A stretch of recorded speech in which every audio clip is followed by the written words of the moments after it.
Ótima tarde. Ótima tarde para você. Está entrando no ar o Conexão Brasília, o programa que trata de assuntos de interesse do Congresso Nacional e também do campo. Hoje eu converso com o deputado Nery Geller. Nós vamos falar sobre licenciamento ambiental. Deputado, seja muito bem-vindo ao Conexão Brasília. Boa tarde para o senhor. Boa tarde a você, Anderson, e boa tarde ao telespectador. Deputado, como que está a articulação dentro do Senado Federal em relação a esse tema? Na verdade, Anderson, o licenciamento nós conseguimos aprovar na Câmara por 340 votos a 122, tendo em vista que é uma das matérias mais importantes que tramita no Congresso Nacional. E agora está lá no Senado Federal. Agora, na parte da manhã, nós fizemos uma reunião com a diretoria, inclusive com a presença dos membros do IPA também, mostrando exatamente da necessidade de fazer uma articulação mais forte no Senado Federal, porque essa matéria está como relatora a senadora Cátia Abreu e ela vai trazer muito benefício do ponto de vista do desenvolvimento do país, da infraestrutura principalmente, e não só infraestrutura de rodovias, ferrovias, mas também infraestrutura urbana, como saneamento básico, aterros sanitários. E o produtor aqui que está nos assistindo, a classe empresarial, sabe do quanto é importante nós termos obras de infraestrutura como a 242, a 174, que são obras estruturantes para o país, e a própria Ferrogrão ter uma legislação adequada. Então essa articulação ela tem que se estender no Senado Federal para que a gente possa fazer essa votação agora. E, deputado, qual que é a importância do projeto ser aprovado no Senado com o mesmo texto que foi aprovado na Câmara? A importância é que você libera 130 bilhões de investimentos, né, que estão parados hoje, movimentando toda a economia. Você vai ter mais uma legislação mais clara para fazer duplicação de rodovias, seja estadual, federal ou municipal.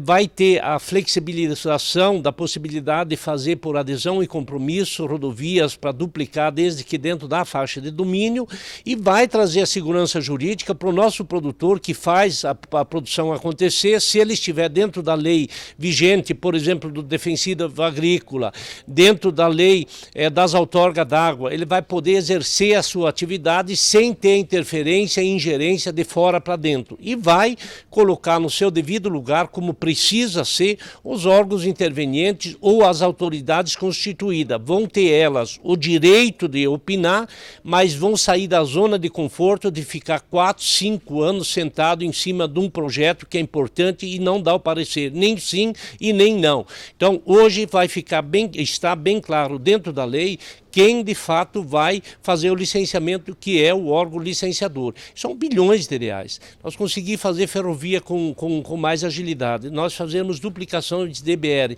fazer a 158, que é tão importante, por exemplo, no estado de Mato Grosso, conseguir destravar a Ferrogrão, por exemplo, que é um eixo estruturante para o escoamento da nossa produção.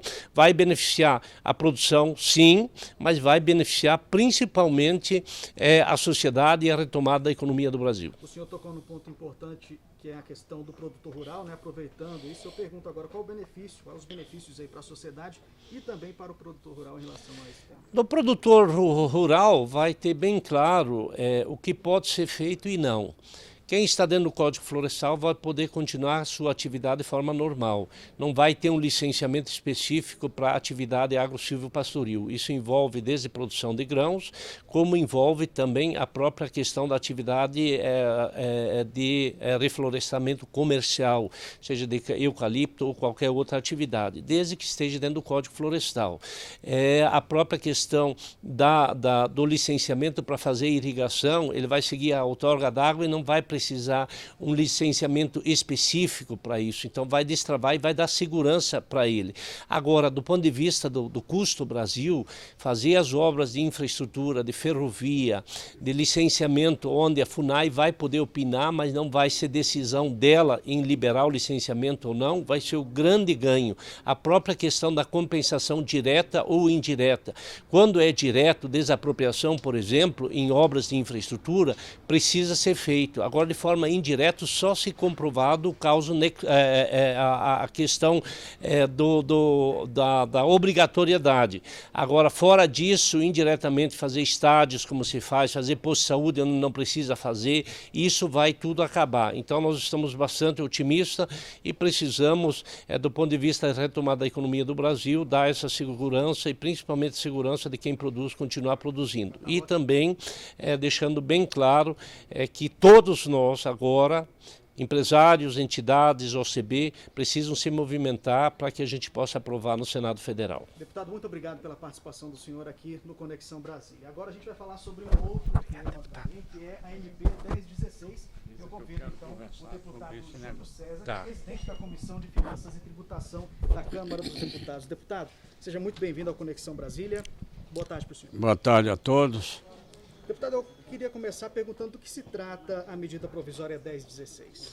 Medida provisória 1016, ela trata da renegociação dos débitos vencidos e contratados há 7 anos dos fundos constitucionais. Do Norte, que é o FNO, do Nordeste, que é o FNE, e do Centro-Oeste, que é o FCO.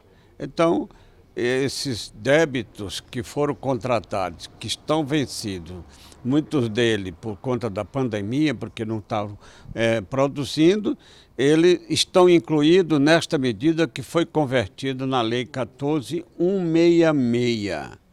E devo dizer que esses recursos, eles abrangem o comércio, a indústria, serviço, mas acima de tudo o nosso setor, pecuária e agricultura. Deputado, vamos falar agora um pouco sobre os vetos. Em que sentido os vetos modificam essa medida provisória? Os vetos, eles são inoportunos. Primeiro, o Ministério da Economia está dizendo que há impacto nas contas públicas. O fundo, os 3 fundos, eles têm origem no IPI do Imposto de Renda, é 3%, onde o Nordeste tem 60% dos 3%, que dá 1,8%. Então, o governo não disponibiliza esses recursos para financiar o custo da sua gestão.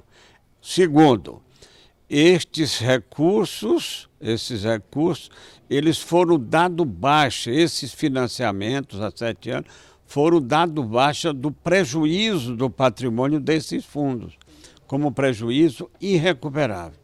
Então, essa renegociação vai contribuir para voltar ao patrimônio dos 3 fundos, parte daquilo que foi dado baixa como prejuízo irrecuperável.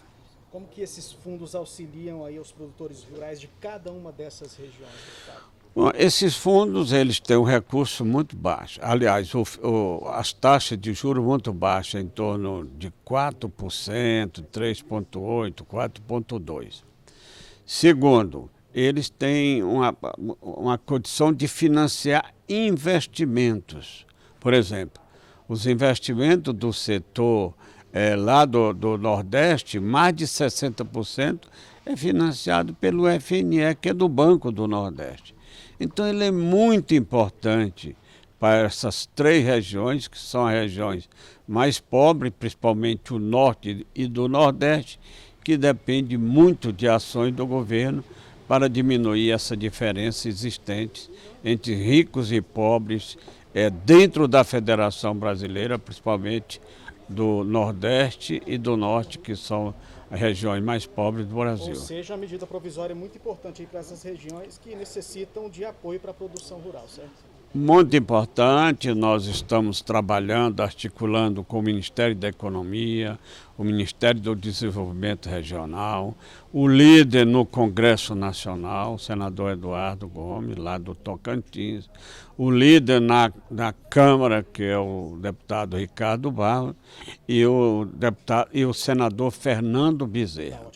Então, muito importante a derrubada dos vetos, restabelecer aquilo que foi aprovado, tanto na Câmara quanto no Senado, um texto negociado com o governo e depois vetado pelo próprio governo. Deputado, muito obrigado pela participação do senhor. Obrigado. E o Conexão Brasília de hoje fica por aqui. Ótima tarde para você e até semana que vem.